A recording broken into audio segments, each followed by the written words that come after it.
Control especially weak as it only nice work. In the center with pawns and actively developing pieces.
As you continue your chess journey, the starting position in front of us is going to be very familiar to you. But how often do you think about the board without any pieces?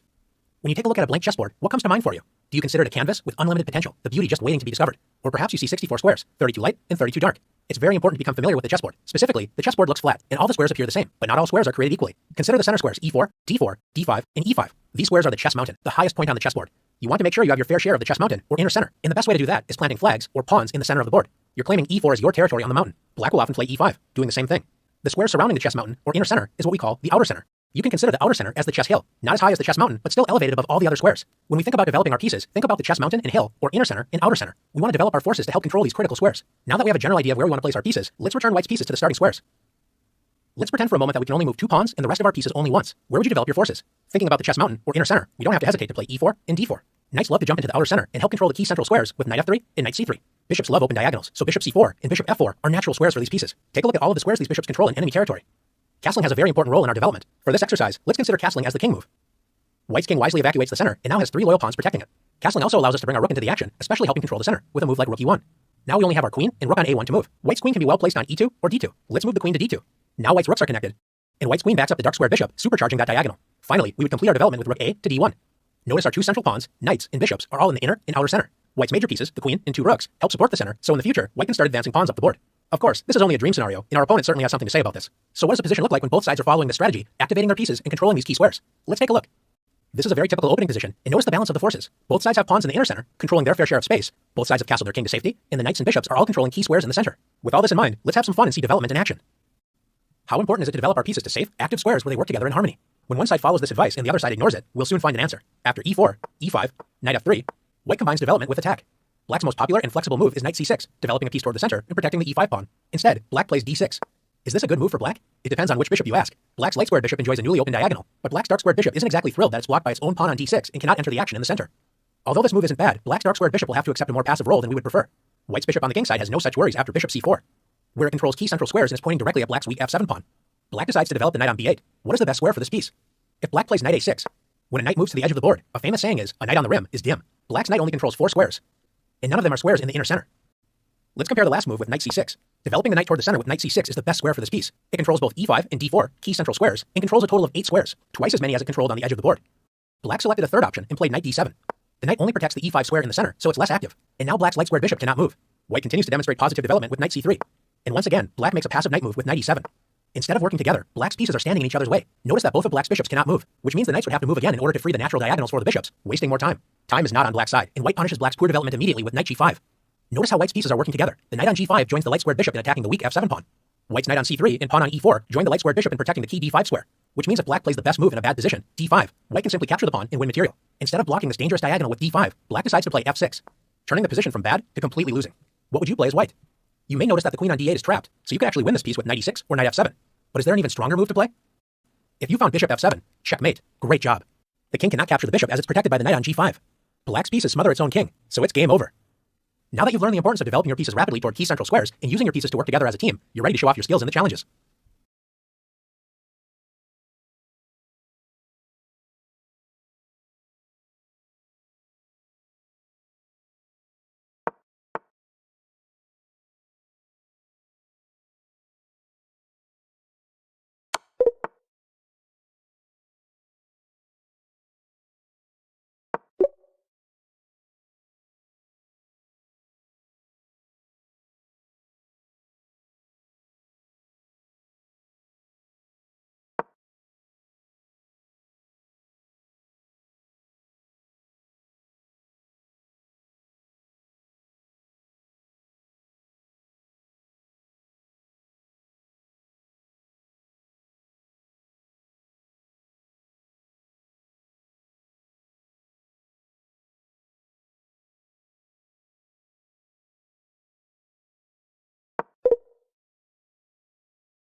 Castle early and castle often. It's a funny, but also helpful phrase to remember during your games. After 3 moves, white is a pawn in the center and developed a knight and bishop toward the center. What's next? It's never too early to make sure your king is safe, so a great move for white is to castle. Remember, this is the one time you can move 2 pieces at once. You move your king 2 squares, and then the rook moves next to your king. Like this. Think of castling as building a house for your king. The king finds shelter behind 3 loyal pawns.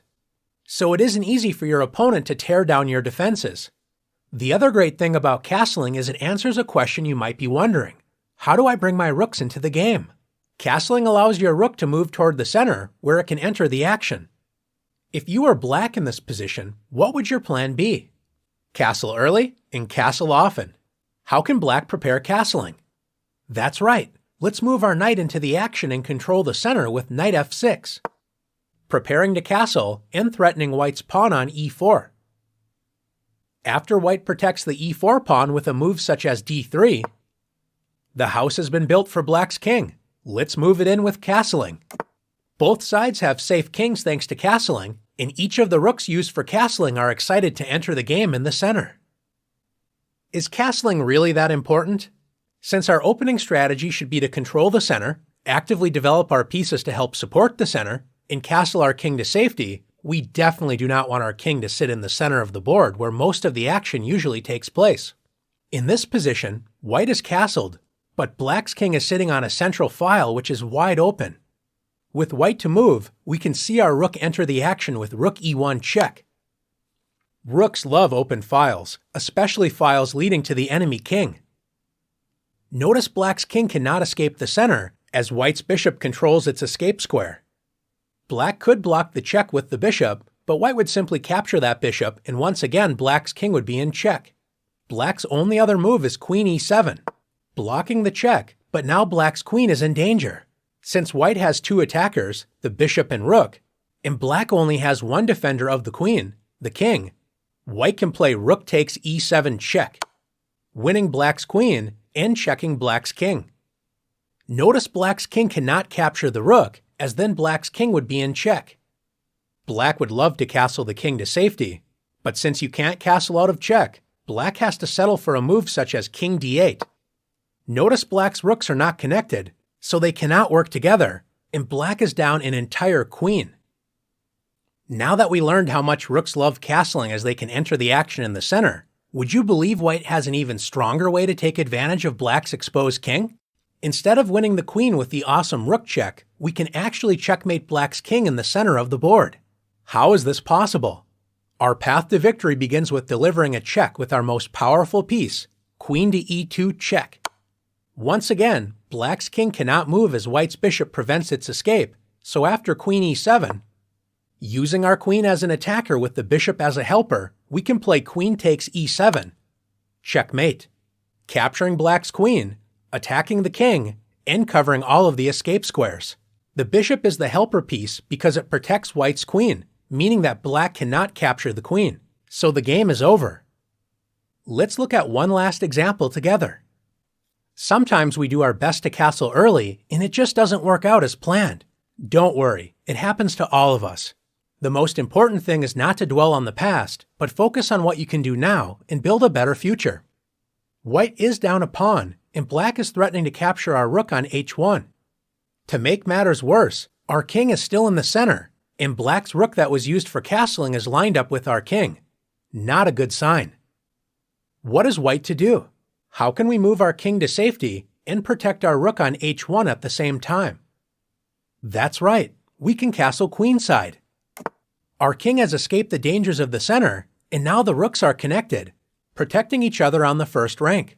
White's position isn't perfect, but it's a lot better now that we've castled.